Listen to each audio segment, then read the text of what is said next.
Hi guys, Tony D'Alberto here from Team HIFLEX. Now today we're going to show you some of the key features of the new car this year.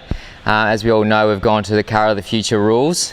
These have been developed to try and give us the same sort of platform, whether you're racing a Holden, a Nissan, a Ford or a Mercedes. The chassis is basically the same, the rear end's the same. Some of the things that you can change, the front end's different, shocks, sway bars, obviously the engine.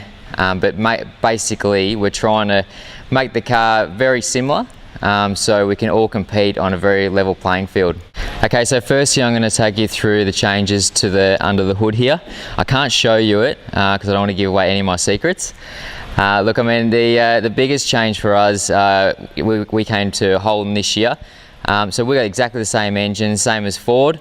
Obviously Mercedes and Nissan had to develop their engine from scratch, but the biggest change for us has been moving the engine further back, so it's actually closer to the driver. You would have noticed in Adelaide a couple of the drivers from Mercedes getting burnt feet. So with the engine and exhaust being closer to the driver, you need to ensure that there's more insulation to protect your feet. So that's one change that they've made to the Car of the Future, to bring this engine back. It actually helps with the balance of the car. You can imagine if the engine's further forward in front of the front wheels there, the balance of the car is not quite as good. So pushing the weight back just helps with that. Okay guys, so another change to the Car of the Future has been the brakes and the actual wheel. We've actually got bigger discs this year, a bit bigger rotor and a bigger wheel also. So more stopping power, and with that bigger wheel there's a better tyre that we can put on that rim, which just increases the grip level of the car. So better stopping, better grip level, just produces better lap time. Okay, so we're at the back of the car now, as you can see. This is probably the biggest area change this year. We've got an independent rear suspension. So basically the diff and the gearbox are all in the back, so the gearboxes come further back. It's all bolted to the chassis, and with the independent rear suspension, both wheels can move independently of each other, which is a big change from last year, and probably one of the biggest things that our engineers have got to get their heads around, and it's a very different feeling when you're driving the car. Another change, as I spoke about the engine being further back, the fuel tank has actually come further forward. So that's a big help when you're trying to balance the car. In previous years, having the fuel tank out the back, it was always a setup nightmare for the engineers, and also a massive safety issue. So we can all remember when Carl Reinler got hit from behind at Perth the other year, massive fireball. This, with the fuel tank so far forward now, that's going to prevent that. So big safety thing, but also it helps with the balance of the vehicle. Okay, so as I was saying before, safety was a massive concern when we were developing these new cars. In the back here, where the fuel tank used to be in this area here, this is a massive crash box now. So all designed around trying to help if we do have a rear impact. Obviously, as we do standing starts, it's very likely that someone's going to stall at some stage, and to try and make the back of the car safer is a big priority. Okay, so here we are at the driver's door. This is my office. Looks a little bit different to most people's. Look, there's a lot of bits in this car now that are very similar throughout the whole paddock.